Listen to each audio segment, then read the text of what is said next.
మా వైఫ్ బాబుకి ఫీడింగ్ ఇస్తా ఉంది సార్.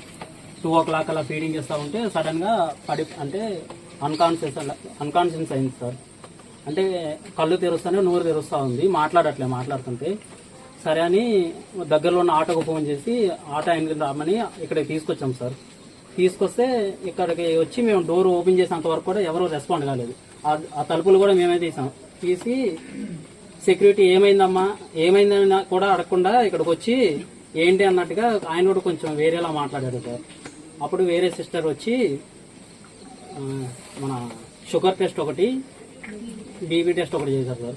షుగర్ కొంచెం తక్కువైందమ్మా, ఓఆర్ఎస్ తీసుకోండి, ఓఆర్ఎస్ తీసుకుంటే నార్మల్ ఉంటుంది, ఏం కాదు అంటే పాపకు కూడా ఏం కాదు అన్నట్టుగా అన్నారు. అన్న వాళ్ళు వీళ్ళు 40 minutes అవుతుంది, ఇంకా బయటకు కూడా రాలేదు వీళ్ళు. ఈలోగా లేట్ అవుతుందని చెప్పేసి మేము చింతలపూడికి కాల్ చేసినాం సార్. అక్కడి నుంచి ఇక్కడ పోలీస్ స్టేషన్ వరకు మనకి అంబులెన్స్ వచ్చింది సార్. అంబులెన్స్ వచ్చిన తర్వాత అప్పుడు వాళ్ళు బయటకు వచ్చి ఎన్ఎస్, ఐవి ఫ్లూయిడ్స్ ఇవి తీసుకొని వస్తున్నారు సార్. ఈలోగా అంబులెన్స్ ఎక్కిస్తున్నప్పుడు డాక్టర్కి కాల్ చేస్తున్నా, డాక్టర్ ఉన్నారని అడిగితే డాక్టర్ ఉన్నారమ్మా అని చెప్పారు సార్. కానీ ఇక్కడ డాక్టర్ లేరు, ఆవిడ క్వార్టర్స్ లో ఉన్నారంట సార్. అక్కడ ఉండి వీళ్ళిద్దరు ఫోన్ డిస్కషన్ జరుగుతుంది సార్. వీళ్ళిద్దరికి ఫోన్ లో మాట్లాడుకుంటా కూడా ఇక్కడ ఐవి ఫ్లూయిడ్ పెట్టచ్చు సార్.